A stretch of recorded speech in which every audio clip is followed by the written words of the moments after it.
I think my artwork affects people by, I like to use a lot of feelings that I think a lot of people can identify with.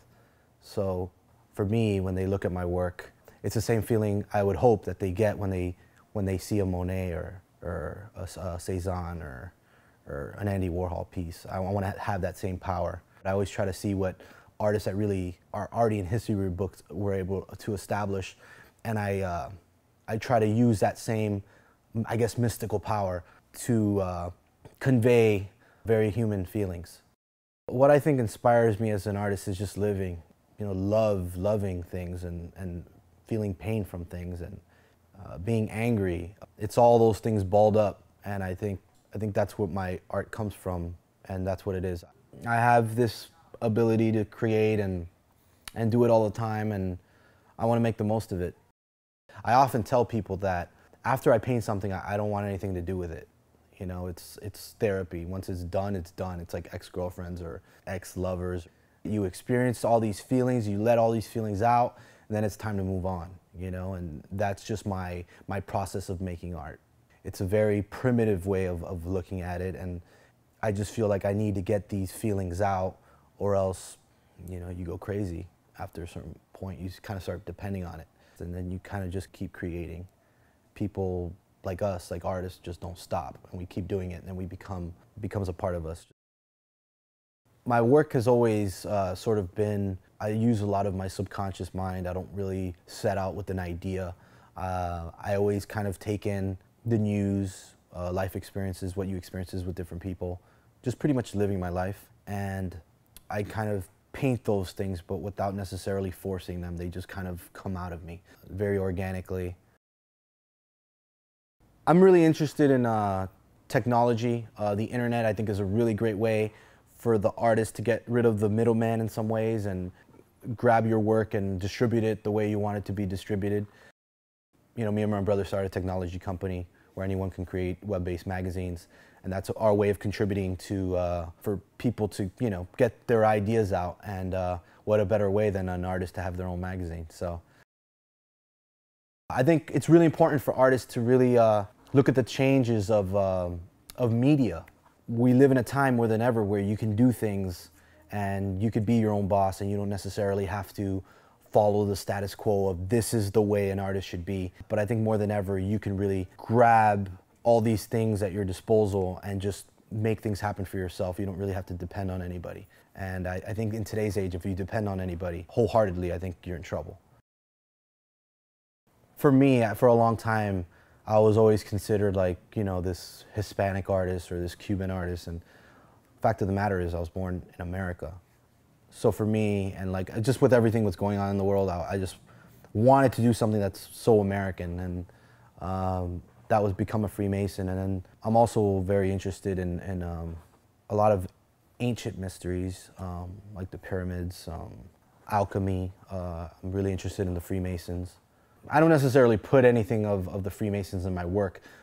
Just being able to step inside a lodge and know that George Washington was in there and all these like historic people meant something for me. For a long time, I would create so many paintings in my studio. I didn't have enough space to create new paintings, so I used to paint over old paintings with like white paint. And I noticed when I was painting over these older paintings that I noticed I only liked one part of the painting, and the rest that was painted over was just white. It was like white off of like these crazy colors. And then I thought, well, how about kind of layering my work with raw canvas? So once I create an abstract painting, I'll layer it with raw canvas, and it will create something new that will kind of calm the chaos, but it'll always come through. And that's been a big interest in my work. My style is very raw, deals with color, it's very intense. I actually cut more with scissors than I paint, it seems like, with my new work, because I do a lot of layering and stuff.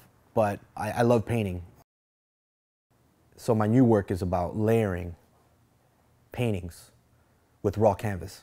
Instead of, before I would paint over areas, now I just cover it with raw canvas.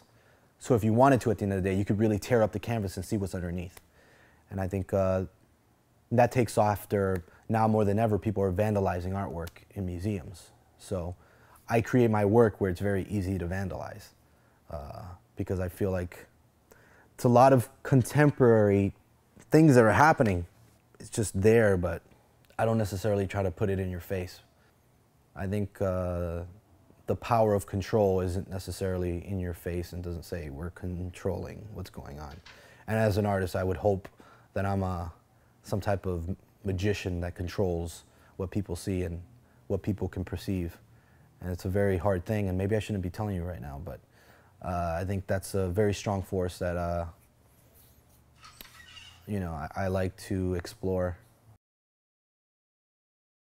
And that could tap into a lot of different things, whether it's, you know, to deal with time and quantum physics, the idea of time, and string theory. Secrets are sometimes hidden, which deals with American secret societies. You know, the whole paranoia of the New World Order and things that are very common in today's age, but I don't necessarily paint it in your face. I think art for me is provoking people. Not provoke as, you know, trying to be like shocking or anything, but provoke people, get an emotion out of them. So any type of feeling I can get out of someone, I think really energizes my work. I've pissed off many people that I personally know about certain pieces I've created because it's too personal. There's some work I can't even like talk about because I can't even believe I would emphasize something and experiences you have with someone. I think when you create work, you have to be completely confident in what you're doing. You can't let external sources kind of influence what you're trying to do. What I mean is by what people say, what critics might say, what the art world says. For an artist, at least for myself, I kind of have to be really punk rock about it. Just do what you want to do. Don't listen to anybody. Be completely confident in what you do and don't listen to anybody. That's another thing about my work. I just love being a radical in my own right. Even if I think my work doesn't come off radical, I think it is radical because I don't feel like I follow anything. I'm always true to myself, and I always just project, I always put out work that is who I am, and I don't necessarily follow anything. And I think that's really important for any other artist. Just do what you want to do, and at the end, if you work really hard, you're right, and all the other people are wrong.